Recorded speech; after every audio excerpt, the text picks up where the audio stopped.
In the comments, I read somebody said, "Could you share the story of how you got into audio sales and then got to the point where you built relationships and wound up in the studios with some of the biggest artists and engineers?" And I think I've said this before, but I'll do it all again. 1986, I was working at a recording studio called Corporate Studios in Bristol, Pennsylvania, and we were buying gear for the studio. It was a 2-inch Scully machine, and I think they had uh, sound, not a soundtracks, I forgot, but uh, we were going and buying gear from this company called TechCom, and I struck up a relationship with one of the salesmen, and he had an emulator there, and he needed to transfer the sound library from the emulator to an S900 Akai, and you could do that through MIDI. You were sending audio through MIDI um, from the emulator to the computer that had Sound Designer software, that was DigiDesign software, and then you had to have a copy of Sound Designer to send it from the computer to the S900.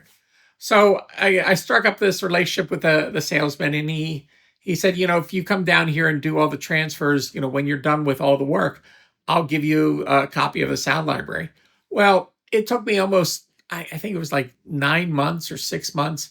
Every day I was driving down to TechCom and this pro audio company, and I would go back in this room and do these things, which are really time consuming to transfer every piece of audio and then map it across the keyboard. But I made everything work perfectly. And that salesman went off to sell the sound libraries, and I got a sound library for our studio. But what happened is the sales manager for the company, he noticed me every day going in and out, and he came in the back and he just sat down with me. He said, "Would you be interested in working here?" And I said, "Okay, well, what would I do?" And he told me, and I said, "Sure." So that's how I got my first job. And I started in 86 with doing the transfers. In 87, I think it was May of 87, they hired me.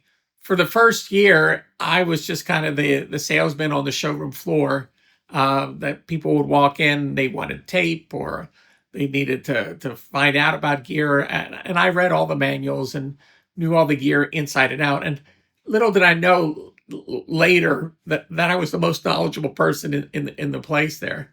But I guess my big break came in 1988. So I had worked a year already, barely making anybody, but it was a commission thing, and I was making sales, but they were holding back my commissions. So it was in 1988, on a Saturday. This guy came in. It was quiet, and I showed him around. And then when we sat down and I was going to get him some information, I asked him, "Well, who?" I knew he was an artist, but I didn't know who. And he said, "Oh, I'm Jeff Towns, DJ Jazzy Jeff from the Fresh Prince." And then he left, and I start thinking that is somebody. I don't know who he is, but what eventually happened is my relationship with him became pretty good. And he didn't know how to put any of the gear together, but at that point, I think he won a Grammy already, and he had his people pick me up after work, drive me to his house in West Philly, and in the basement of his mom's house. And I was teaching him how an aux send worked, and how a reverb worked, and how stereo placement of speakers made a big difference, because he had one speaker on top of a counter, one speaker underneath it. And I showed him how MIDI worked, and I showed him all this stuff. And he was supposed to pay me. I don't think I ever got paid, but my point was just to get sales, and he kept buying stuff from me. He eventually spent over $300,000 with me. But what happened from that one encounter with him, he started telling other people about me. And that led me to work with Teddy Riley. That led me to work with Boys to Men. And then slowly people start uh, finding out about me. They say, you got to ask for this guy, George. He'll help you out. And I just treated everybody that came into the store. It didn't matter if they were a celebrity or not a celebrity. I treated them like they were family. And that's the one thing that my wife always tells people is I'm not starstruck at all. So I don't care who you are. You walk in, I will treat you just like everybody else, and I'm respectful. And a lot of the times, I just tell people the way it is. I hear a mix, and I tell them I don't like it, and here's why. And it's funny because they have all these yes men around them, and they can't. They put them aside. They point to me and they go, "I want to hear more about your opinion on things." And this kind of led from one thing to another, and the networking just got bigger and bigger. The Boys to Men thing turned into putting their Stone Creek studios together. My wife ran the studio.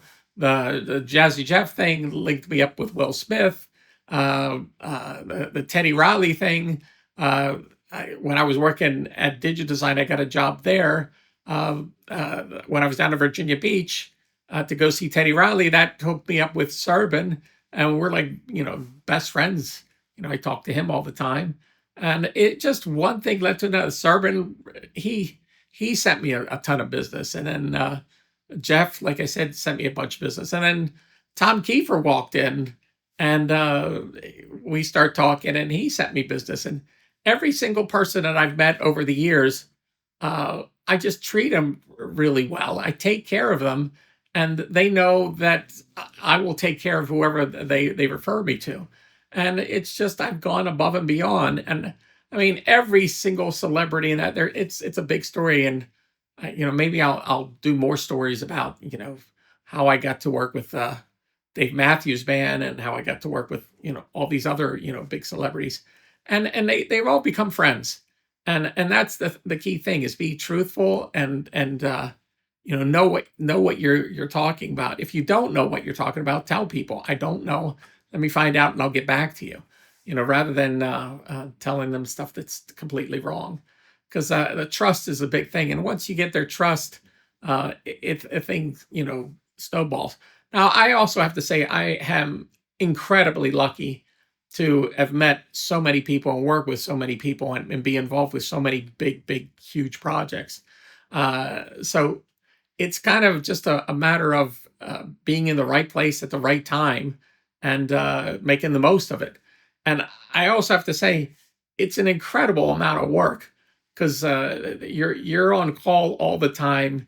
You have to be 100%, sharp when these people are talking to you, and when you're trying to figure out problems for them, because that trust can go away in 2 seconds if you do the wrong thing.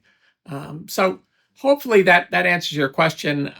This channel is for me to just keep on telling stories about me being in the pro audio industry, and people I've met, and how I got involved, and gear that I've used, and things like that. So hopefully that answers the question for that the person who was asking.